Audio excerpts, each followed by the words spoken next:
বিসমিল্লাহির রহমানির রহিম। আজকে হচ্ছে 17 এপ্রিল 2026। আমাদের বাংলাদেশ বার কাউন্সিল লিখিত ব্যাচের দেওয়ানি কার্যবিধির ক্লাস শুরু করতে যাচ্ছি এবং আজকে আমরা আলোচনা করব দেওয়ানি কার্যবিধির 13 নম্বর প্রশ্ন। 13 নম্বর প্রশ্নটা দেখেন, adjournment is not a matter of course even when both parties want it. মকদ্দমার মুলতবির বিভিন্ন বিধান আন্ডারলাইন করেন। মকদ্দমার মুলতবির বিভিন্ন বিধান উল্লেখপূর্বক দেওয়ানি কার্যবিধি 1908-এর 17 আদেশের এক বিধির আলোকে ধারণাটি ব্যাখ্যা করব। সেখানে যেটা বলছে, যে লাইনটা, এই ধরনের প্রশ্ন আপনারা পেয়ে থাকবেন। Adjournment is not a matter of course even when both parties want it. এই কথাটার অ্যাকচুয়ালি অর্থ কি? অ্যাডজর্নমেন্ট শব্দের অর্থ হলো মুলতবি। মুলতবি মানে হলো এই যে আপনারা দেওয়ানি এবং ফৌজদারি মামলায় যে সময়ের আবেদন করি না, যে স্যার আমার বাদী আসে নাই, আমার আসামি অসুস্থ আসে নাই, আমার বিবাদী অসুস্থ আসে নাই, আমার সময় দিতে মর্জি হয়, এই যে যে সময়ের যে আবেদনটা করি এটার এই এবং সময়ের আবেদন যদি মঞ্জুর হয় তখন এটা বলে অ্যাডজর্ন।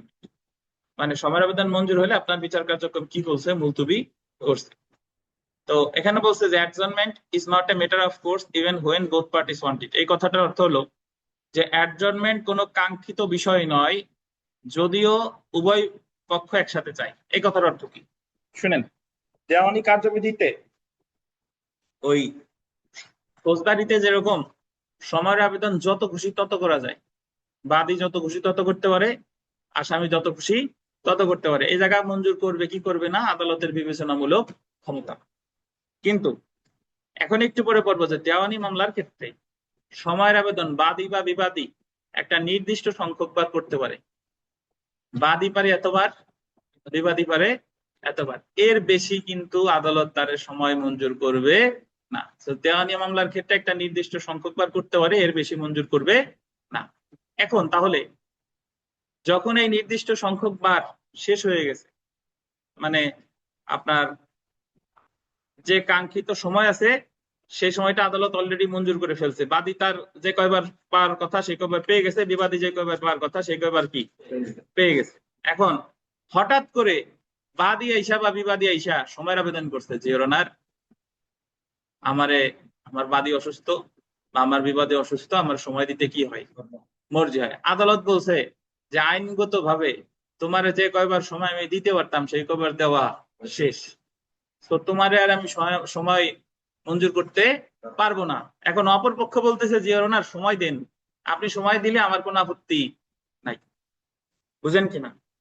তার মানে আইনে নাই, কিন্তু দুই পক্ষই সময় কি, এক পক্ষ চাচ্ছে এবং অপর পক্ষ বলছে যে সময় দিলে আমার কোনো আপত্তি নাই। কাহিনী কি বুঝছেন? এখন আদালত বলবে যে তোমার আপত্তি থাক বা না থাক, আমি তো আইনের ব্যত্যয় ঘটাতে পারবো না। আইনে তো এটার কোনো বিধান নাই, তুমি যদিও চাইতেছো, বাট আমি যদি এটা সময় দিয়ে দিই, তোমরা দুইজন একমত, তাহলে এটা হবে আইনের লঙ্ঘন। তো যখন দুই সময় আইনে যদি না থাকে, তাহলে দুইজন একসাথে চাইলেও আদালত কি দিবে না, সময় দিবে। এই হলো প্রশ্নের মর্মার্থ, যে adjournment is not a matter of course even when both parties want it. Adjournment is not a matter of course মানে মূলতবি একটি কাঙ্ক্ষিত বিষয় নয়, even when both parties want it, যদি দুই দুই পক্ষ একসাথেও চায়। বুঝতে পেরেছেন? আচ্ছা, ওই ধরেন বিষয়টা অনেকটা এরকম, আমি একটা ফৌজদারি মামলা রেফারেন্স যদি দেই। আচ্ছা, একটু অপেক্ষা করুন। হ্যাঁ, লেলিন 1570।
হ্যাঁ, এখন শুনতে পারবেন, আমরা তো ওই যে পড়া শুরু করছি।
আচ্ছা, তো দেখেন,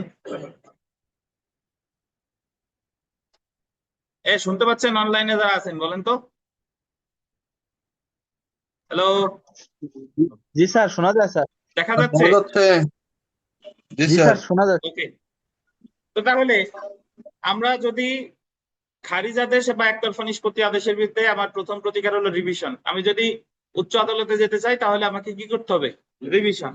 আর আমি যদি উচ্চ আদালতে যাব না, যে আদালতে আছি সেই আদালতে আমি প্রতিকার চাই, সেই ক্ষেত্রে আমাকে আবেদন করতে হবে মকদ্দমা পুনর্জীবিতকরণ বা পুনরুদ্ধারের আবেদন, যেটা ইংরেজিতে বলে রিভাইভাল অফ প্রসিডিং। এই যে দেখেন, মকদ্দমা পুনর্জীবিত বা পুনরুদ্ধারের আবেদন, এটারে কি বলে? Revival of proceeding. একটু শুনেন, পড়েন পরে। যার মামলা খারিজ হয়েছে বা যার মামলা একতরফা নিষ্পত্তি হয়েছে, তার প্রতিকার হলো মকদ্দমা পুনর্জীবিত করার আবেদন করা। এই পুনর্জীবিত করার আবেদন করতে হবে খারিজ আদেশ বা একতরফা নিষ্পত্তির আদেশের 30 দিনের মধ্যে ওই বিচারিক আদালতে, এবং এই ক্ষেত্রে আপনার খরচ দেওয়া লাগবে 2000 টাকা। 2000 টাকা দিলে আপনার খারিজ আদেশ বাতিল, একতরফা নিষ্পত্তির আদেশ বাতিল, এবং মামলা যেখানে ছিল সেখান থেকে আবার কি হবে? শুরু। এটারে বলে রিভাইভাল অফ প্রসিডিংস। তাইলে রিভিশনের চেয়ে এটা করাই ভালো। রিভিশন করতে গেলে উচ্চ আদালতে যাওয়া লাগবে, আইনজীবীর আলাদা টাকা পয়সা দেওয়া লাগবে। আর এখানে এটা আছে কোথায়? যে আদালত সিদ্ধান্ত দিয়েছে সে আদালতে। এক্ষেত্রে আইনজীবীরও টাকা দিবেন, বাট অ্যাডজমেন্ট কস্ট কত? এক্ষেত্রে অ্যাডজমেন্ট কস্ট না, এটা নির্দিষ্ট ফি 2000 টাকা। ঠিক আছে, এই যে দেখেন, দেওয়ানি কার্যবিধির 17 আদেশের 1-3 বিধি বা 17 আদেশের 1-4 বিধির অধীন কোন মকদ্দমা খারিজ আদেশ বা একতরফা সূত্রে নিষ্পত্তি করা হলে সংক্ষুব্ধ পক্ষ উক্ত মকদ্দমাটি পুনরায় চালুর জন্য খারিজ বা একতরফা নিষ্পত্তির আদেশ হতে 30 দিনের মধ্যে 2000 টাকা খরচ জমা দিয়ে মকদ্দমা পুনর্জীবিত করার আবেদন করতে পারে। কয় টাকা জমা দিয়ে? 2000 টাকা জমা দিয়ে আবেদন করতে পারে, যাকে আন্ডারলাইন করবেন, রিভাইভাল অফ প্রসিডিংস। এখন আপনার জন্য আমার সাজেশন হলো যে যদি আপনার রিভাইভাল অফ প্রসিডিংস মনে না থাকে তাহলে বানান ভুল লেখার দরকার নাই। বা ইংরেজিতে লেখেন রিভাইভাল অফ প্রসিডিংস, আর নাহলে লেখেন মকদ্দমা পুনর্জীবিত করার আবেদন।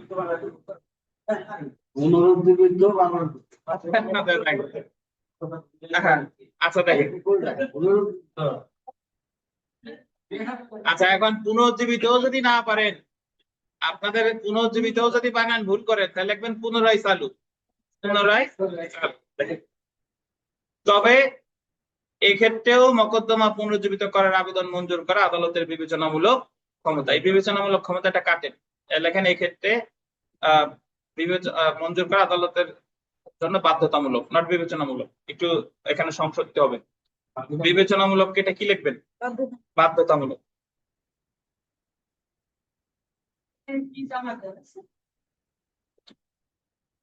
সর্বশেষ বিজিএস পরীক্ষায় একটা প্রশ্ন এসেছে যে আপনার 17 আদেশের এই যে রিভাইভাল অফ প্রসিডিংস এর যে আবেদনটা করে, এই আবেদনটা মঞ্জুর করা আদালতের জন্য কি?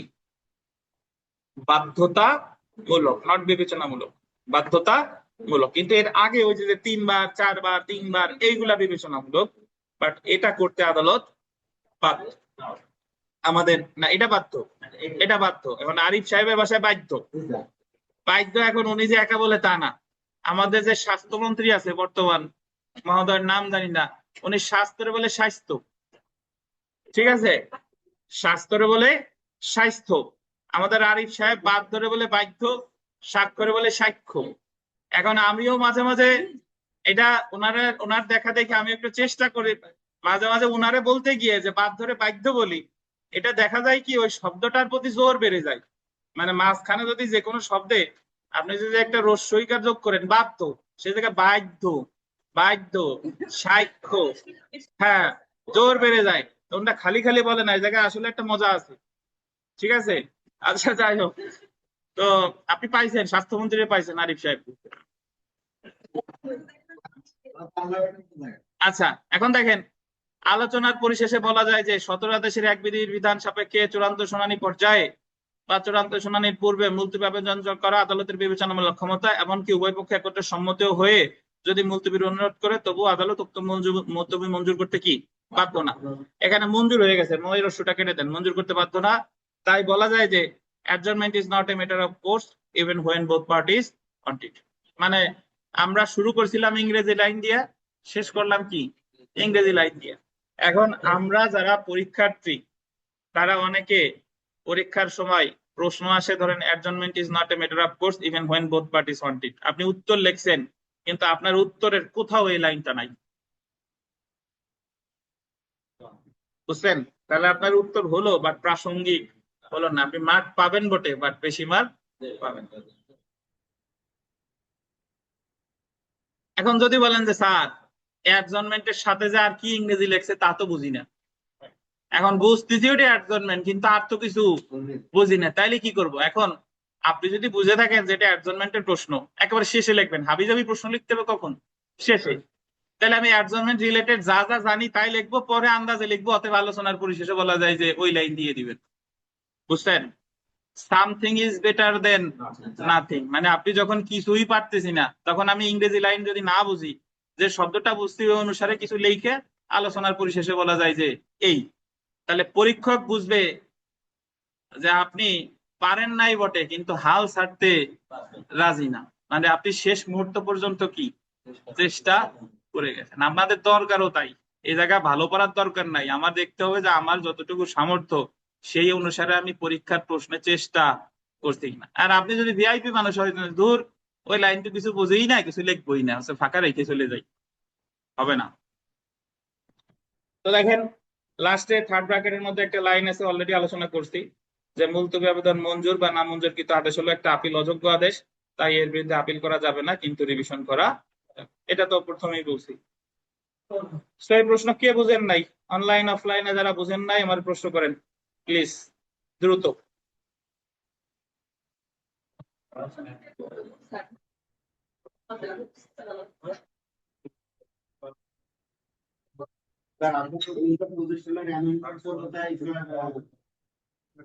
হ্যাঁ,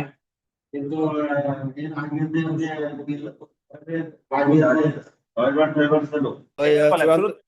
স্যার, আমরা আমরা আমরা আগে পড়ছি যে, এবং প্রিলিতেও পড়ছিলাম যে 17 দেশের যে এক বিধিতে, কি সাখাওয়াতের কি? স্যার ওই 17 দেশের এক বিধিতে পড়ছিলাম যে যে কোনো পক্ষের অনুকূলে খরচ ছাড়া 6 বার, জি, কিন্তু এখন দেখছি যে 4 বার। হ্যাঁ, এখন প্রশ্ন এখন কি? যদি এরকম হয় যে আমরা ওই ওই ভুলে ভুলে আগের দ্বারা অনুযায়ী আমরা 6 বার লিখে ফেলছি, তাহলে আমাদের এটা কি সারা কোনো ই করবে কোন কিনা? দৃষ্টিতে দেখবে তাই? জি স্যার, এই হলো আপনার প্রশ্ন। এই হলো আমার প্রশ্ন। ধন্যবাদ। শুনেন, আপনার প্রশ্নের উত্তর শোনাই। জি স্যার। সেটা হলো, আপনি 2025 সালের সংশোধনী মানে বর্তমানে যেটা প্রযোজ্য জি সেই স্যার। অনুসারে লিখতে হবে। আচ্ছা। যদি আপনি এটা না লিখেন, যদি পুরাতনটা লেখেন, তাহলে অবশ্যই আপনি ওখানে কম মার্কস পাবেন, যে পরীক্ষক ভাববে যে আপনি এই জায়গা আপডেটেড না। ও, আপনি যখন জনগণকে সঠিক তথ্য না দিবেন তখন আপনারে নিয়ে মানুষ হাসাহাসি করবে। রাজনীতিবিদরা যখন মঞ্চে বক্তৃতা দিয়ে যদি কেউ নির্ভুল ভাবে বলে, আভিজাবি কথা না বলে, তাহলে লোকজন তারে বাহবা দেয় যে না এত ভালো বক্তা। আর সে বক্তা বলছে কথা কিন্তু মাঝে দুই একটা ভুল বলে ফেলছে, তখন বর্তমানে হলে এমন যুগ, ওই ফেসবুকে এক ভিডিও বারবার আসে, তারে নিয়ে মানুষ হাসি ঠাট্টায় মানে শুরু করে দেয়। তাহলে অবশ্যই আপনি যদি 25 সালের ইনফরমেশন দেন, এটা আপনার জন্য একটা কিন্তু ইতিবাচক। স্যার আমি আরো 2 লাইন বাড়াতে পারি। দেখেন, সেটা হলো, না স্যার আমি আগেরটা টাইনিয়ে আমি এই 2025 সালে দিলে তো আমার আরো 2 লাইন বেরিয়ে গেল। হ্যাঁ ওইসে আপনার প্রশ্ন হয়েছে, দেন পাও জিনিস করেন। Bluetooth mount. স্যার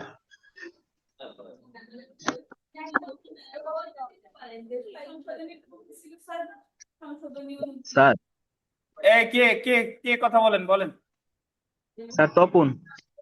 আচ্ছা দাঁড়ান, তপন ওয়েট, আপনার প্রশ্ন নিচ্ছি, একটু অপেক্ষা করেন, এক মিনিট, 30 সেকেন্ড।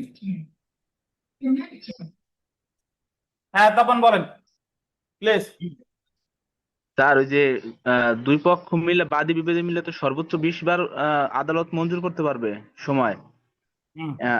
স্যার এর বাইরে যদি স্যার আদালত যদি স্বপ্নদৈত হয়ে যদি কোনো সময় দেয় স্যার। ধন্যবাদ।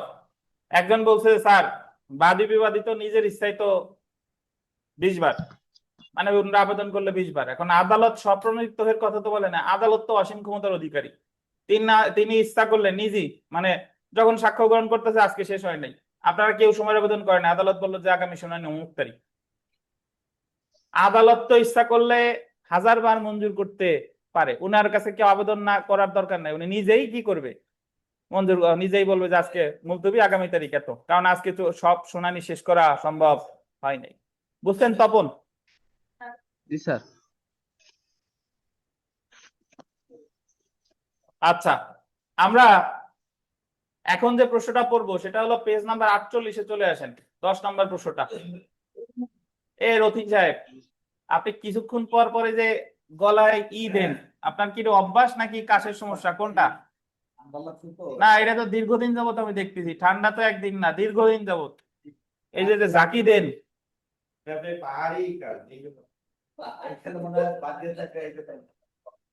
এটা আপনার, এটা কাশির জন্য না, কারণ কাশি তো একজন মানুষের 12 মাস থাকে না।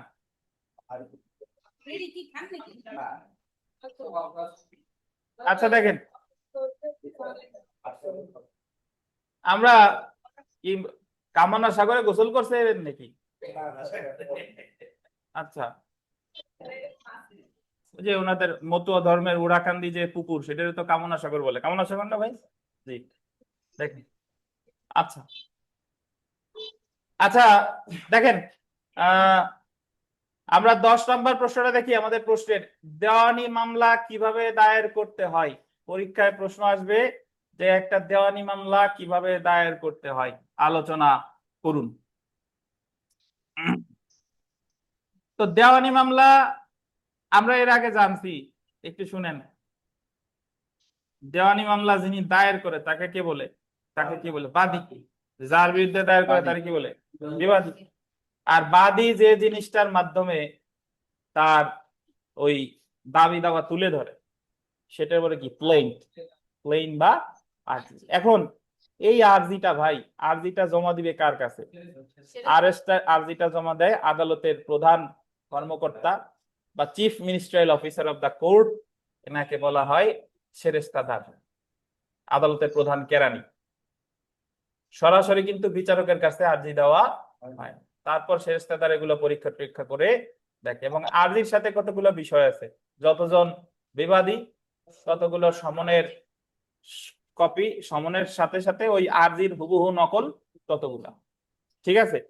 এই সব কিছু পরীক্ষা টরীক্ষা দেখার পরে মামলা কি করা হয়, যদি একসেপ্ট করে ওনারা লিখে নেয় তাহলে ধরে নিয়ে এভাবে মামলা দায়ের করা হয়েছে। এ হলো কথা। সো এই জিনিসটা আমরা একটু দেখবো। দেখেন দেওয়ানি মামলা যেভাবে দায়ের করা করতে হয়। দেওয়ানি আদালতে মকদ্দমা দায়ের করার ক্ষেত্রে দা কোড অফ সিভিল প্রসিজার 1908 নাকি, আর সিআরও ভলিউম 1 এর কিছু বিধিবিধান আছে। এখন যদি বলেন স্যার সিআরও জিনিস কি, সিআরও মানে হলো civil rules and order.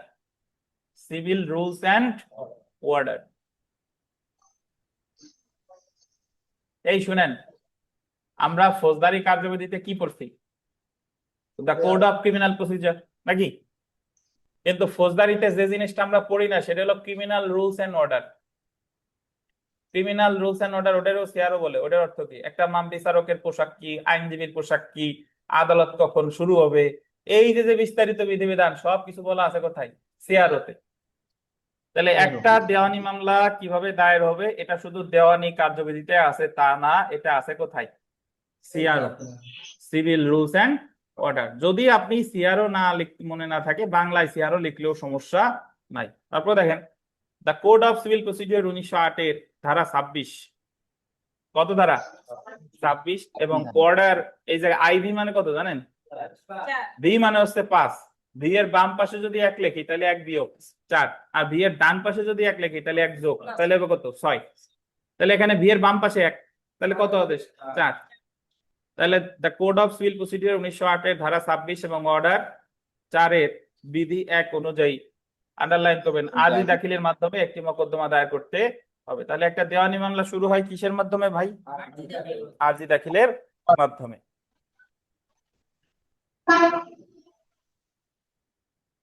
Order 4, mute করেন ভাই।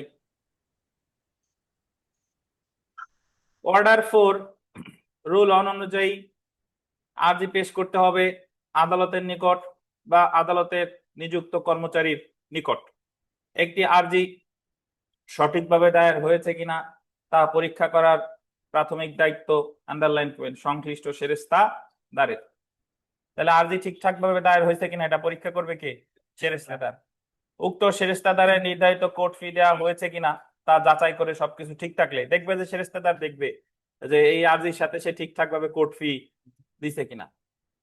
যাচাই করে সবকিছু ঠিকঠাক থাকলে অর্ডার 4 এর রুল 2 অনুযায়ী মকদ্দমার আন্ডারলাইন করে রেজিস্টারে ক্রমিক নং অনুযায়ী লিপিবদ্ধ করেন।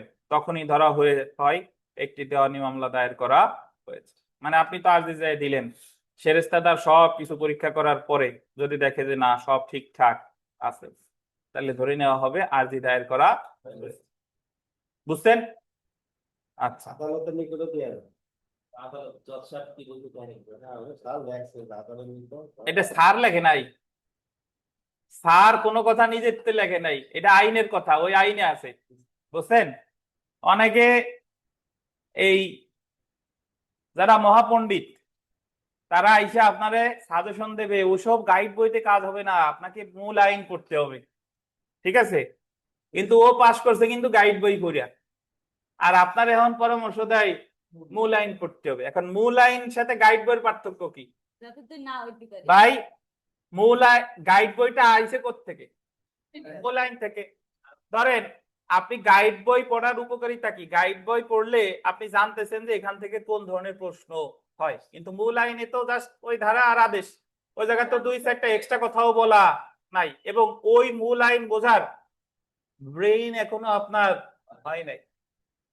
আপনি যখনই যে কোনো একটা গাইড বই পড়বেন, এটা যখন শেষ করবেন তখন একটা মূল আইন গিয়ে ধরবেন। তো মূল আইন ধরার পূর্ব শর্ত হলো আগে আমার যে কোনো একটা গাইড বই কি ভালোভাবে শেষ করা। আর যে সকল পণ্ডিত এই কথা বলে এদের কাছ থেকে 100 হাত দূরে থাকতে হবে। ঠিক আছে?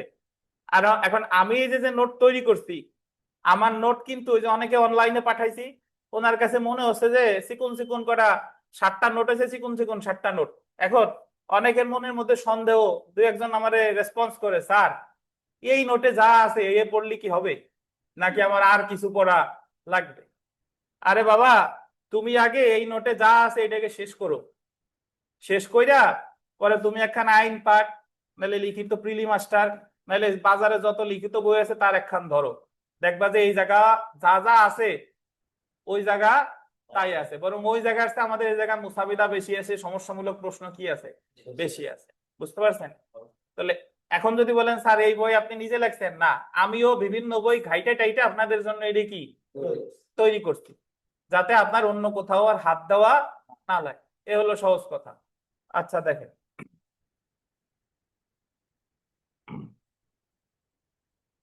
তো অর্ডার 7 রুল অন অনুযায়ী নিম্নলিখিত বিষয়গুলো আরজিতে উল্লেখ করতে হবে। এটা আমরা আগেও করছি যে আরজিতে কি কি উল্লেখ করা লাগে, করছি না? দেখেন আরজিতে কি কি উল্লেখ করার আগে আপনি নিজেরে জিজ্ঞান। সবার আগে লেখা লেখা আদালতের নাম, বাদীর নাম ঠিকানা, বিবাদীর নাম ঠিকানা, আমি কি প্রতিকার চাই, নাবালক আমি বাদী নাবালক কিনা, বিবাদী নাবালক কিনা, তারপর নালিশের কারণ উদ্ভব হয়েছে কবে, এই কথাগুলো আছে কোথায় আরজিতে, এই জিনিসগুলো উল্লেখ করতে হবে। এই যে দেখেন, যে আদালতে মোকদ্দমা দায়ের করা হয়েছে তার নাম, বাদীর নাম, পরিচিত বাসস্থান, তারপর দেখেন বিবাদীর নাম, পরিচিত কি বাসস্থান, তারপরে বাদী বা বিবাদী নাবালক বা মানসিক বিকারগ্রস্ত হলে সেই মর্মে বিবৃতি, যে সকল ঘটনার ধরন, মোকদ্দমার কারণ উদ্ভব হয়েছে, কারণ উদ্ভব হওয়ার সময়, আদালতের এখতিয়ার বিষয়ক তথ্য, বাদী যে প্রতিকার দাবি করে, যে ক্ষেত্রে বাদী তার আংশিক দাবি পারস্পরিক পরিষদে সম্মত হয়েছে বা বর্জন করেছে, সেক্ষেত্রে অনুরূপ পরিষদ বা বর্জন, আদালতের এখতিয়ার, কোর্ট ফি নির্ধারণের লক্ষ্যে মোকদ্দমার বিষয়বস্তুর মূল্যমান ইত্যাদি। তাহলে একটা দেওয়ানি মামলা কিভাবে দায়ের করতে হয়, কতটুকু লিখবেন, কি বোঝা গেল? ওই যে ওই অনুপাতে আমার এখান পর্যন্ত কি লিখতে হবে। এখন আমরা যে প্রশ্নটা পড়বো দেখেন, খ নাম্বার প্রশ্নটা, এটা যদি আপনি জানেন খুব উপকার হবে। আপনার ভাইভাতে জিজ্ঞেস করে যে একটি দেওয়ানি মামলার বিভিন্ন স্তর আলোচনা করো, মানে একটা দেওয়ানি মামলা শুরু থেকে শেষ পর্যন্ত কোন কোন ধাপের মধ্য দিয়ে যায়।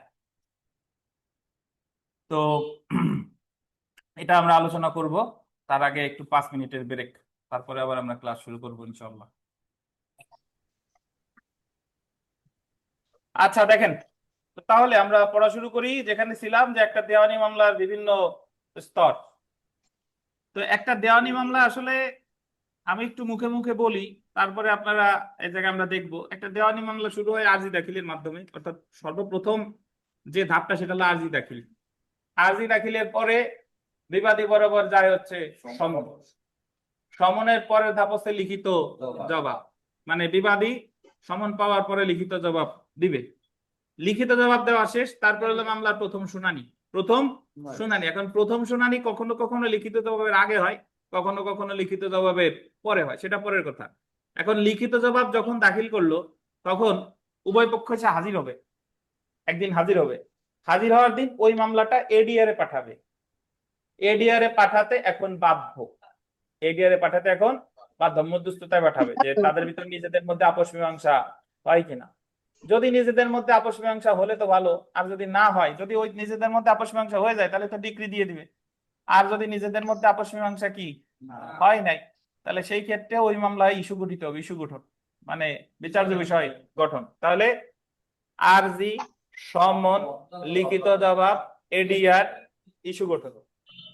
ইস্যু গঠনের পরের যে ধাপ সেটা হলো 30 ধারা, ডিসকভারি এন্ড ইন্সপেকশন। ওই যে একজন আর একজনের কাছে প্রশ্নমালা দেয় যে আমি অমুকের কাছে অমুকে এই প্রশ্নের উত্তর চাই, 30 ধারা।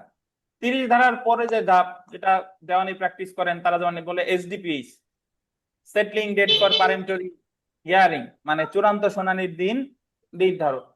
চূড়ান্ত শুনানির দিন নির্ধারণ যখন হয়ে যাবে, তারপরে ধাপ হলো পিএইচ, মানে পিএইচ এর ডেট সেট হয়ে গেছে। পিএইচ মানে হলো চূড়ান্ত শুনানি, পারেন্টরি হিয়ারিং।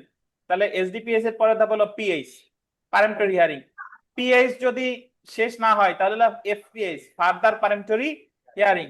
ফার্দার পারেন্টরি হিয়ারিং শেষ হলে তারপরে উভয় পক্ষের যুক্তিতর্ক, আর্গুমেন্ট। আর্গুমেন্টের পরে হচ্ছে রায়, জাজমেন্ট আর কি, যেটা রায়ের ইংরেজি হচ্ছে জাজমেন্ট। জাজমেন্টের পরের ধাপ হচ্ছে কি ডিক্রি। এরপর ডিক্রি হওয়ার পরে কখনো কখনো আপিল, কখনো কখনো রিভিশন। ডিক্রির পরে সাধারণত আপিলই হয়, আর আপিলের পরে হবে কি রিভিউ বা রিভিশন। এই হলো কথা। তো এই কথাগুলো, এই বিধানগুলো দেওয়ানি মামলার আমরা কোথায় কোথায় আছে, এই প্রশ্নটা মানে যদি আমরা একেবারে শেষে পড়তাম, দেওয়ানি কার্যবিধি যখন শেষ হয়ে গেছে তখন যদি পড়তাম, তাহলে এই প্রশ্নের সব ধাপ আমি অটোমেটিক্যালি এমনি নিজের মধ্যে জেনে যেতাম। যে আরজি আছে এই আদেশে, সমন আছে এই আদেশে, লিখিত জবাব আছে এই আদেশে, এডিআর আছে এত ধারায়, তারপরে বিচার্য বিষয় গঠন আছে এই আদেশে, 30 ধারা তো 30 ধারাই, এসডিপিএস আছে এই আদেশে, পিএস আছে এই আদেশে, এফপিএস আছে এই আদেশে, আর্গুমেন্ট আছে এই আদেশে, জাজমেন্ট আছে এই আদেশে, ডিক্রি আছে এই আদেশ বা এই ধারায়। এই তো, এই হলো দেওয়ানি মামলার ধাপ বা স্তর। আচ্ছা, এখন দেখেন, এই কোত্থেকে আসলেন? লেট কে আপনি? নেতা মানুষ, দেখেন। আচ্ছা,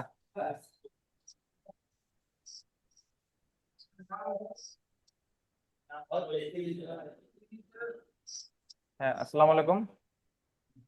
হ্যাঁ হ্যাঁ হ্যাঁ হ্যাঁ জি হ্যাঁ, কোত্থেকে বলছেন বলেন। আচ্ছা, আমি একটা বলি, আপনারা যারা লিখিত পরীক্ষার্থী অনেকে ভাবেন যে আমার তো রেজিস্ট্রেশনের মেয়াদ শেষ, অনেকে চিন্তিত যে আমাদের কি রেজিস্ট্রেশন করা লাগবে কিনা। না, লাগবে না। উত্তর হলো না। আপনারা যতদিন পর্যন্ত একেবারে শুরুতে না যাচ্ছেন ততদিন পর্যন্ত রেজিস্ট্রেশন করা লাগবে না। অর্থাৎ ধরেন আপনি এই যে লিখিত পরীক্ষা সেকেন্ড টাইম দিচ্ছেন বা কেউ ফার্স্ট সেকেন্ড টাইম দিচ্ছেন, বাট আপনার রেজিস্ট্রেশনের মেয়াদ শেষ হয়ে গেছে, কিছু দরকার নাই। ভাইবা দিতে গিয়ে দেখা গেলো ভাইবাও তার একবার দুইবার দেওয়া লাগলো, রেজিস্ট্রেশনের মেয়াদ তো শেষ, দরকার নাই। যখন আপনি একেবারে কোথায় যাচ্ছেন, এমসিকিউ পরীক্ষাতে যাচ্ছেন, তখন হলো আপনার রেজিস্ট্রেশন করা লাগবে। ক্লিয়ার? তো আপনারা যারা এই যে লিখিত পরীক্ষার্থী তাদের রেজিস্ট্রেশন কার্ডের মেয়াদ শেষ হলে কোনো কিছু করার দরকার নাই, নিশ্চিন্তে পড়ালেখা করে দেখেন। তো তাহলে আমরা প্রথমে চলে আসি আরজি দাখিল। প্লেন্ট দেওয়ানি কার্যবিধি 1908-এর 26 ধারা এবং 4 আদেশ অনুযায়ী প্রতিটি দেওয়ানি মোকদ্দমা আরজি দাখিলের মাধ্যমে শুরু হয়, নাকি?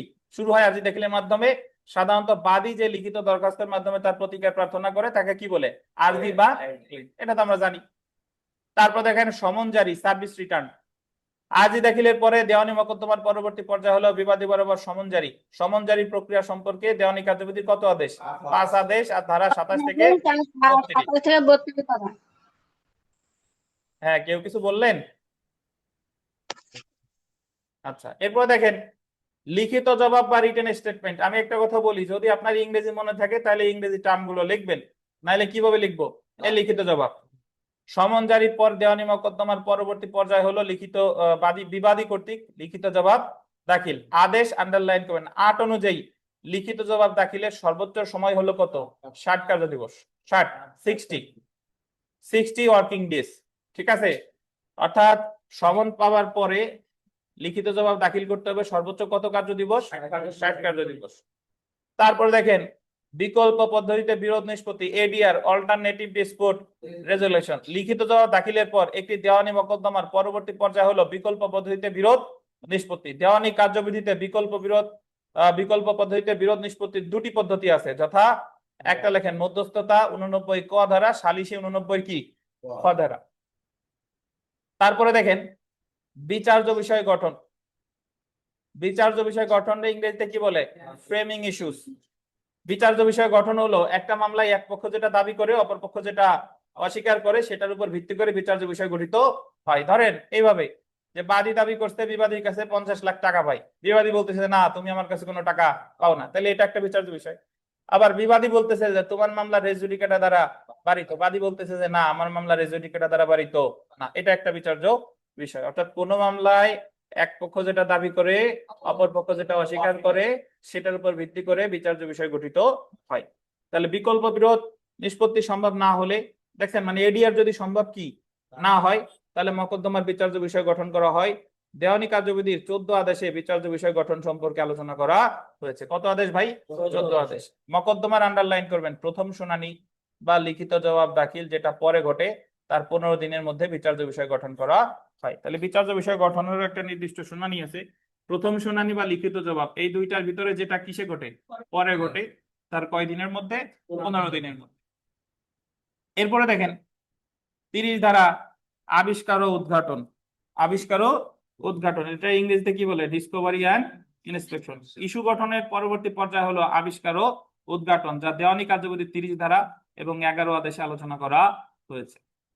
30 ধারা হলো যে যখন বিচার্য বিষয় গঠন হয়ে গেছে তখন মামলার এক পক্ষ আর এক পক্ষরে অনেকগুলো প্রশ্ন আদালতের কাছে দিচ্ছে যে ওনার বিবাদীরে বলেন এই প্রশ্নগুলোর উত্তর দিতে, বা বাদীরে বলেন এই প্রশ্নগুলোর উত্তর দিতে, বা ওনার বাদীরে বলেন এই দলিলটা দেখাতে, বিবাদীরে বলেন এই দলিলটা দেখাতে। এটা হলো 30 ধারা, ডিসকভারি অ্যান্ড ইন্সপেকশন।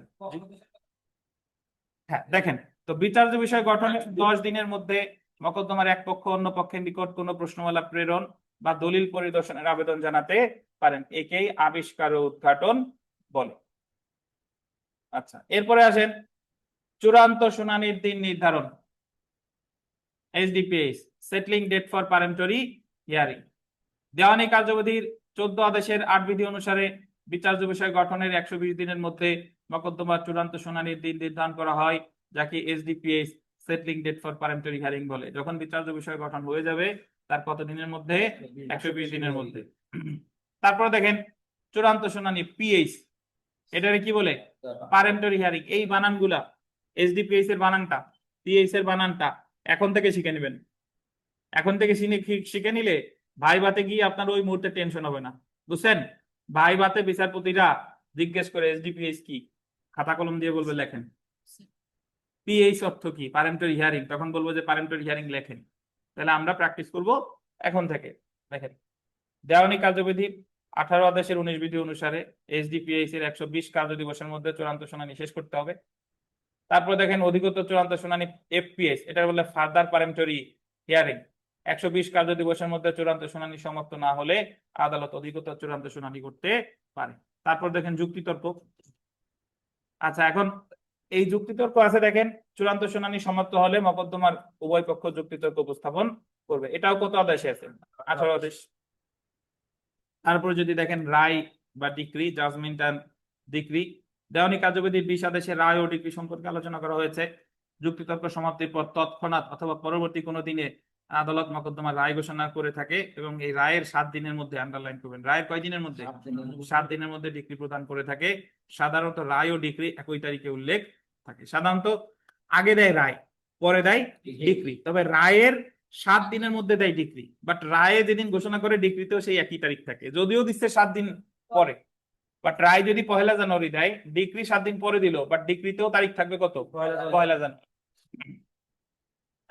আপিল, রায় বা ডিক্রির বিরুদ্ধে সংক্ষুব্ধ পক্ষ উচ্চ আদালতে আপিল করতে পারে।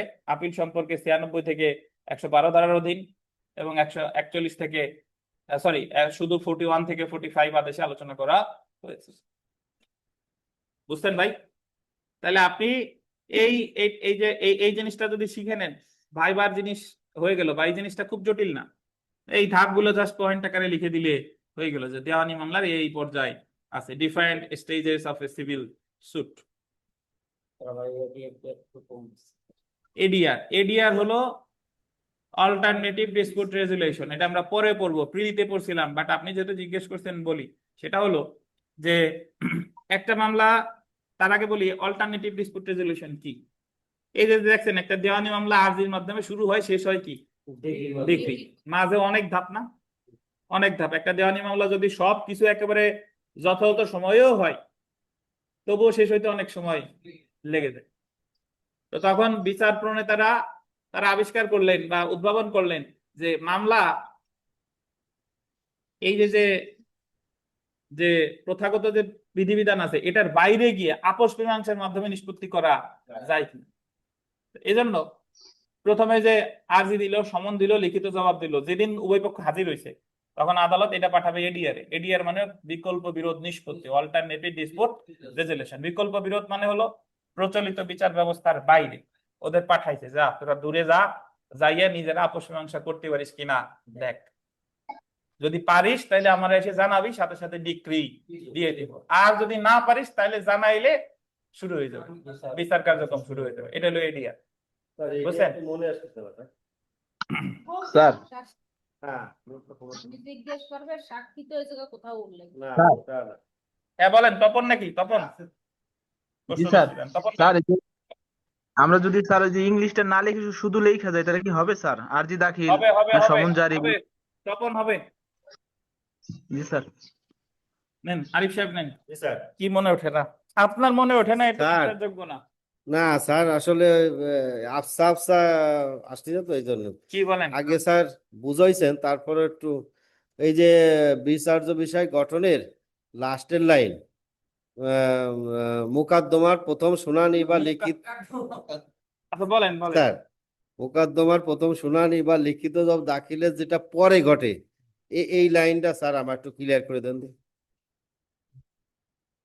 এই শুনেন, একটা মামলায় প্রথম হয় আরজি, পরে দেয় সমন। জি স্যার, বুঝলাম। সমনে লেখা থাকে যে আপনার প্রথম শুনানি এই, আর লিখিত জবাব দাখিল করতে হবে এতদিনের মধ্যে। এখন যদি আপনি প্রথম শুনানির আগে লিখিত জবাব দাখিল আদালতে যাই করেন, তাহলে প্রথম শুনানি তো পরে হচ্ছে, আর আপনি প্রথম শুনানিতে গেছেন, লিখিত জবাব এখনো দেন নাই, তাহলে লিখিত জবাব দাখিল হচ্ছে কি পরে।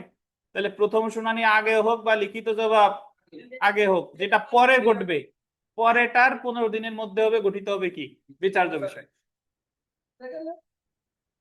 আপনার বিরুদ্ধে একটা দেওয়ানি মামলা হয়েছে, ধরেন আপনার বিরুদ্ধে হচ্ছে আরিফ সাহেব, ওই জায়গায় লেখা আছে যে আপনি এই মামলার প্রথম শুনানি 15ই জানুয়ারি, আর লিখিত জবাব দাখিল করবেন আপনি 31শে জানুয়ারির মধ্যে, উদাহরণস্বরূপ এটা বোঝাইলাম।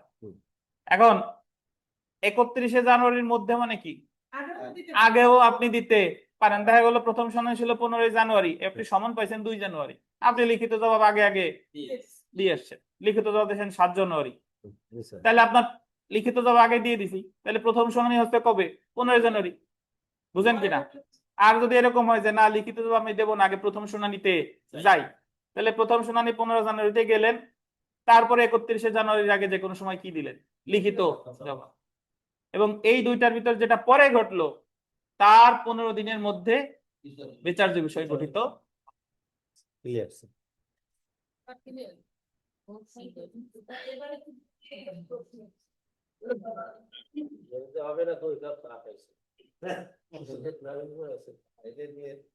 আচ্ছা, ধন্যবাদ।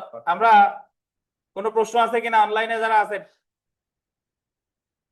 এই অনলাইনে যারা আছেন, যারা দীর্ঘদিন আছেন, যদি কারো কাছে বকেয়া থাকে অনলাইনে পরিশোধ করবেন, আর নতুন অনলাইনে যারা আছেন ভর্তি হবেন।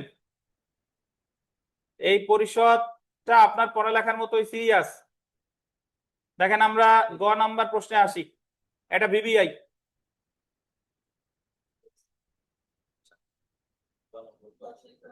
পাইছেন? কামাল তার বাড়ি জামালকে বার্ষিক 1200 টাকায় ভাড়া দেয়। বার্ষিক মানে কি, বছরে। বলছে যে বছরে তুমি কত দিবা, 1200। কে ভাড়া দিছে, কে? কামাল। কারে? জামাল দেয়। 2005, 2006, 2007 সালের সমুদয় ভাড়া বাকি। সমুদয় বুঝেন, সম্পূর্ণ। তাহলে কয় সালের ভাড়া বাকি? 3 সালের। কয় টাকা হয়েছে? 3/12 নাকি? এবং অপরিশোধিত থাকে। 2008 সালে কামাল জামালের বিরুদ্ধে শুধুমাত্র 2006 সালের ভাড়ার জন্য মামলা করে। ভাড়া বাকি কয় বছরের? 3 বছরের। মামলা করছে কয় বছরের জন্য? 1 বছরের জন্য। কামাল কি পরবর্তীতে জামালের বিরুদ্ধে 2005 বা 2007 সালের ভাড়ার জন্য মামলা করতে পারবে? যুক্তি সহ উত্তর দাও। প্রথমে চাইছে 6 সালের ভাড়া, পরে কি আবার এই যে 2 বছরেরটা চাই নাই, এই 2 বছরটার জন্য আলাদা করে মামলা করতে পারবে কিনা, এই হলো কথা। পারবে কি পারবে না সেটা পরের ব্যাপার, বাট প্রশ্ন হচ্ছে এটা। তো যারা নতুন আসছেন তাদেরকে আমরা বলি যে আমরা এই সমসাময়িক প্রশ্ন সলভ করব কয় ভাবে? 4 ভাবে, 4টা। আমরা প্রথমে লিখবো ঘটনার বর্ণনা, তারপর লিখবো বিচার্য বিষয়, তারপর লিখবো আইনগত পর্যালোচনা, তারপর লিখবো কি সিদ্ধান্ত। তো বিচার্য প্রথমে যে ঘটনার বর্ণনা, এই ঘটনার বর্ণনা খুব সহজ। প্রশ্নে যা জানতে চাইছে তার আগের লাইন পর্যন্ত হলো ঘটনার বর্ণনা। তাহলে প্রশ্নে জানতে চাইছে যে কামাল কি পরবর্তীতে জামালের বিরুদ্ধে 5 বা 7 সালের ভাড়ার জন্য মামলা করতে পারবে, এটা হলো প্রশ্নে জানতে চাইছে। তাহলে এই লাইনের আগ পর্যন্ত, তার শুরু থেকে এই যে ভাড়ার জন্য মামলা করে এই পর্যন্ত হবে কি ঘটনার বর্ণনা। এই যে দেখেন, কামাল তার বাড়ি জামালকে বার্ষিক 1200 টাকায় ভাড়া দেয়, 5, 6, 7 সালে সমুদয় ভাড়া বাকি, অপরিশোধিত থাকে। 2008 সালে জামালের বিরুদ্ধে 6 সালের ভাড়ার জন্য মামলা করে। এই পর্যন্ত হবে কি ঘটনার বর্ণনা। আর বিচার্য বিষয়ে যে লাইন লিখি নেই, ওই লাইনটা আমার কাছে জানতে চাইছে মামলা করতে পারবে, আমি লিখবো যে মামলা করতে পারবে কিনা যুক্তি সহ আলোচনা করতে হবে, আমাকে আলোচনা করতে হবে। এই যে দেখেন, কামাল পরবর্তীতে জামালের বিরুদ্ধে 2005 বা 2007 সালের ভাড়ার জন্য মামলা করতে পারবে কিনা তা আলোচনা করতে হবে। তো ঘটনার বর্ণনা এবং বিচার্য বিষয় এই দুটো অংশ লিখতে আমার কি আলাদা করে কিছু জানার দরকার আছে না? আমি এই দুইটা কিভাবে লিখতে পারবো? প্রশ্ন দিয়ে লিখতে পারবো। এখন আপনাদের মধ্যে 2 শ্রেণীর লোক আছে, স্যার ঘটনার বর্ণনা তো অনেক বড়, এত কি লিখবো? ভাই যদি মনে করেন যে আমার নাই নাই নাই, আল্লাহরে যদি বলেন যে আল্লাহ আমার এ নাই তা নাই, দেখবেন আজীবন নাই নাই। আর যদি অল্পতে সন্তুষ্ট থাকেন যে আল্লাহ আমার আছে, অনেক কিছু আছে, আপনি দিলে আরো হবে, তাহলে দেখবেন অনেক কিছু আপনার হবে। এজন্য আপনি প্রথম থেকেই ডাকবেন না, আপনি পারবেন যে ঘটনার বর্ণনা অনেক বড় কে যদি গোপালগঞ্জ থেকে ঢাকা পর্যন্ত হয় তাও আমি লিখতে পারবো, আমার এতে সক্ষম এটা। এই মাইন্ডসেট মনের মধ্যে যেন থাকে, ব্রেনে থাকে যেন। তো তাহলে এখন আমরা মূল জিনিসে আসি, আইনগত পর্যালোচনা কি ভাই। আহ দুই আদেশে একটা বিধান আছে, শুনেন আমরা এই জায়গায় পড়ি করে, দুই আদেশে একটা বিধান আছে, বিধান হয়ে গেছে, অনেকক্ষণ পরে গেছে বিধান সাহেব।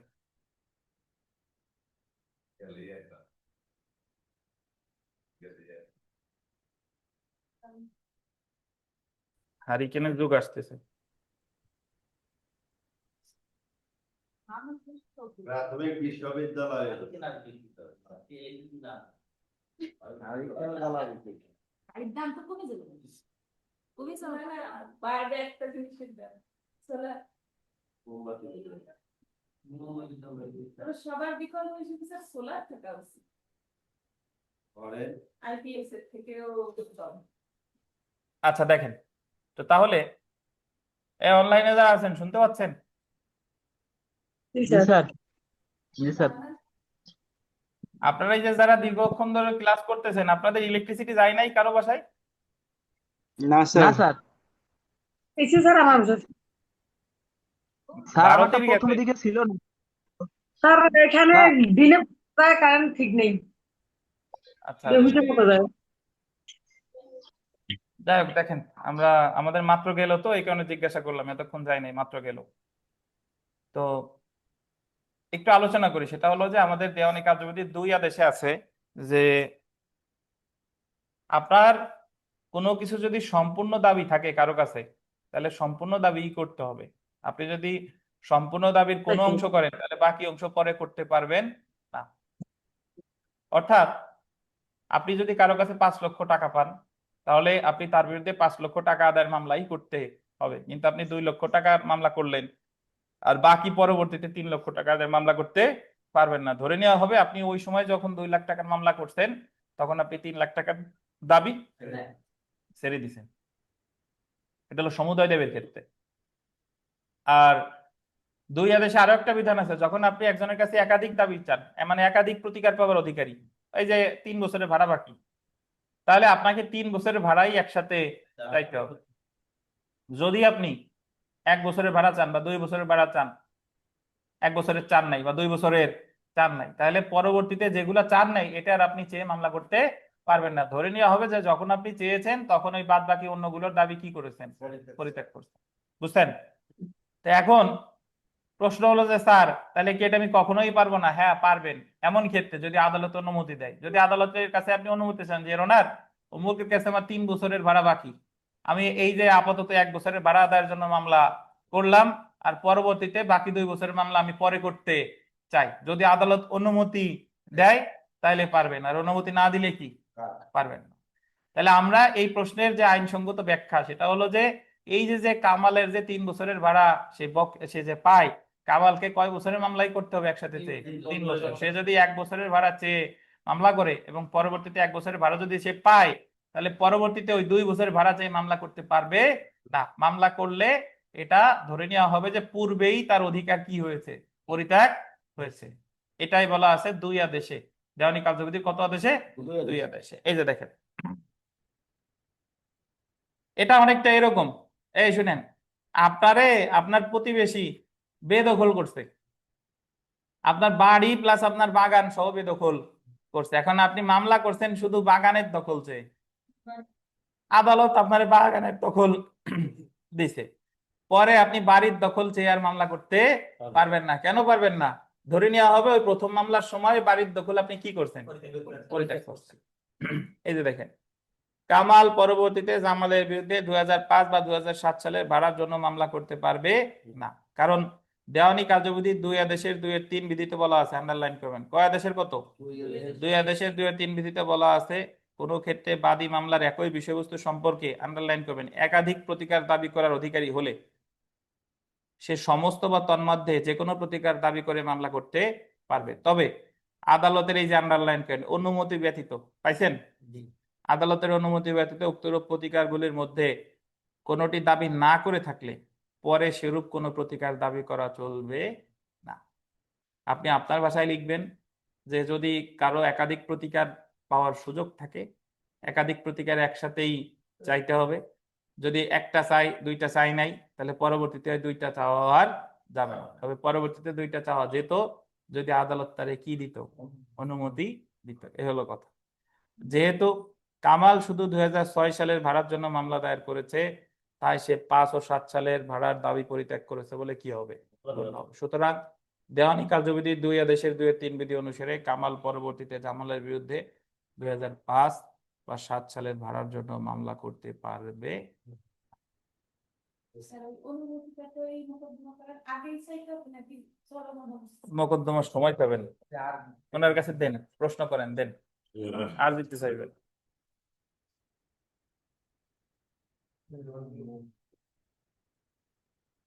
কি প্রশ্ন করছেন, করেন। জি স্যার, এই যে যে আদালতের কাছে অনুমতি চাওয়ার বিষয়টা কি আরজি দাখিলের সময় নাকি ওই প্রথম পরবর্তীতে? মামলার সময়, আরজির সময়। জি, জি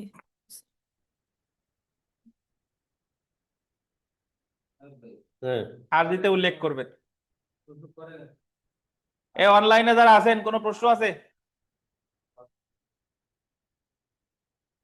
হ্যালো, আচ্ছা অনলাইনে যারা আছেন, আচ্ছা অনলাইনে যারা আছেন, আশরাফুল হৃদয় আছে, আরাফাত প্লাবন আছে, আশরাফুল হক আছে, অভি হলো কে? AVI অভি, আপনি কোন জায়গা থেকে বলছেন? কথা বলেন।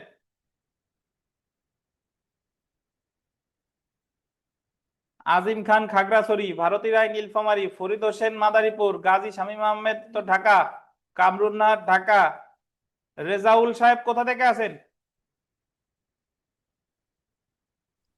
স্যার মাদারীপুর থেকে। মাদারীপুর থেকে রেজাউল সাহেব, ধন্যবাদ। তারপরে আছেন আমাদের আরিফুল ইসলাম গাজীপুর, মিলি রহমান ঢাকা, মিঠুন মজুমদার খুলনা সাতক্ষীরা, নাজনীন সিলেট। অপ্পো A18, আপনি কে ভাই?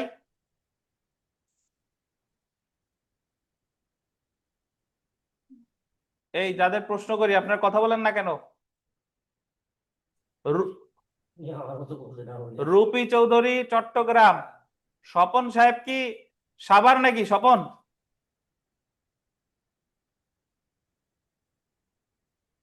সামিরা বাগেরহাট, তানভীর আলম খান গোপালগঞ্জ, তপন বিশ্বাস মাদারীপুর, শাওমি 220111, আপনি কে? এই যে যারা নাম মেনশন করেন নাই, এরা কোত্থেকে? জুম ইউজার একজন আছেন, আপনাদের নাম বলেন, কোত্থেকে আছেন একটু বলেন আমারে, তো জানা দরকার যে কারা আমি কোথায় রুমানা আছে। বলছি হ্যাঁ শাওমি, আমি হচ্ছে রুমানা সুলতানা সাতক্ষীরা থেকে বলছি। আচ্ছা ধন্যবাদ, আপনার পাইছি। শাওমি আপনি সাতক্ষীরা, জুম ইউজার যে আপনি কোন জায়গা?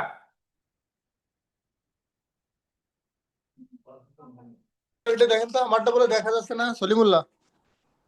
সলিমুল্লাহ জুম ইউজার, আচ্ছা সলিমুল্লাহর পাওয়া গেছে। অভি লেখা আছে AVI, আপনি কোত্থেকে?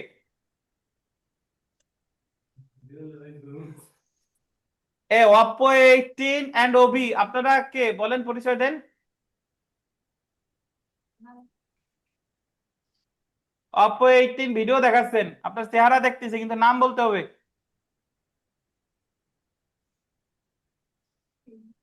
অপ্পো ভাই, আচ্ছা অভি কোথায়?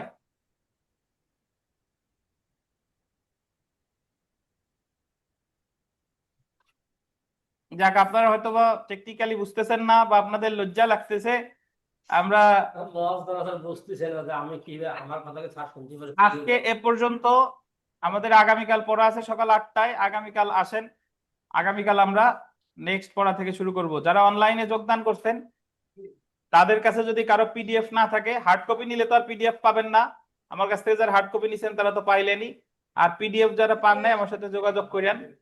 আর যারা যারা ভর্তি হন নাই দ্রুত ভর্তি হয়ে যান, যাদের বকেয়া আছে দ্রুত বকেয়া পরিশোধ করেন। ধন্যবাদ, আল্লাহ হাফেজ, আসসালামু আলাইকুম।